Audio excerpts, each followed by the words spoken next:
Yeah, definitely really excited.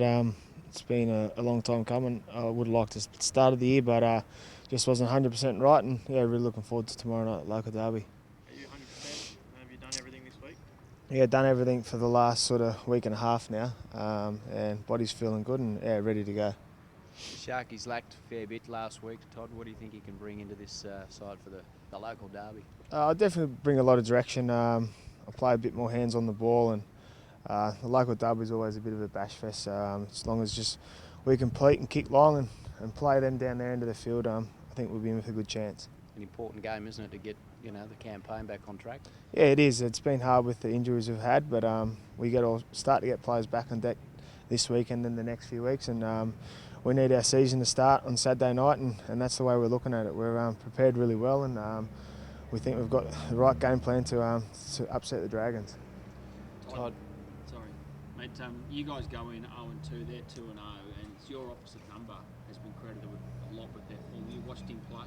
Yeah, I actually watched the replay of the game yesterday. He's a class player. He's a class player in the Melbourne side, and he's brought a new dimension to his game at the Dragons. He's their go-to man, and he's playing some good football, and he's the benchmark at the moment, and it's going to be a good challenge. You guys spoken about him at training this week and trying to nullify him a bit. You got any plans in place for that? Oh yeah, there's always definitely plans, but yeah, he's a smart player. He'll work that out, and we just got to stick to our game plan. As I said, it's a local derby, and it's always one up the middle, and that's the way it's going to be tomorrow night. Todd, I ran a report last night that Shane Flanagan was the man that dropped Michael Elisha. Was it wrong of him to do that? Flano didn't make that decision. I spoke to Sharpie the other day, and he said that he was going to do it, and I'm sure Sharpie will put his hand up and say he made that decision. And yeah, he's going to live it, and Michael will move on from it. I spoke to Michael again yesterday, and he was fine. He'll play well tomorrow night here, and then he'll be back in his side in the next few weeks. There's no doubt about that. Do you agree with the club loyalty point of view on that decision, Todd? It's not for me to make a call on that. The club made that decision. As a player, for me, I'm disappointed that Michael had left, but it's his decision.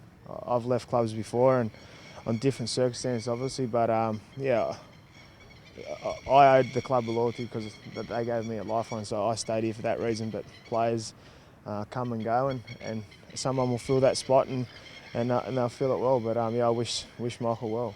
Do you expect Andrew Fafita to be dropped when he comes back from suspension because he did the same thing? Not at all. Andrew's Australian, played for Australia, won a World Cup. He's played Origin. He's proved himself as a first grader over the last 3 or 4 years. Michael's new into first grade, and he's going to get his chance again.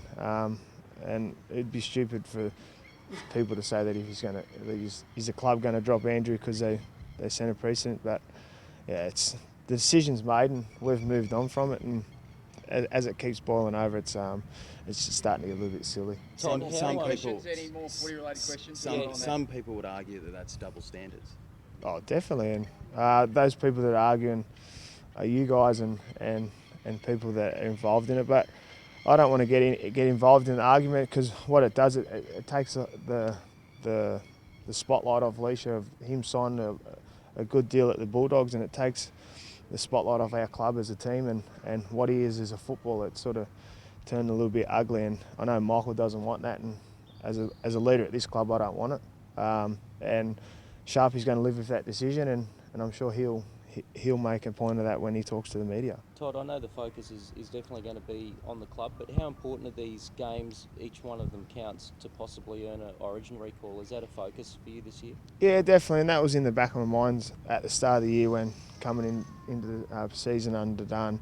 I wasn't going to play 80 minutes, 80% and re-hurt it, because if I hurt it again, it was going to be 6 weeks on the sideline, and I didn't want that, because it's a goal of mine. I want to play Origin, and hopefully tomorrow night I'll play well and continue to play well into the rep football around City Country. But yeah, it's a burning inside me to play Origin again, and yeah, that's what I'll be trying to do. Do you feel like you have a point to prove at that level? Yeah, definitely. I was, the first game was a bit scratchy. I was a little bit nervous in 2012, but definitely, yeah, I've got a point to prove, and hopefully that I'll get that opportunity to do that this year.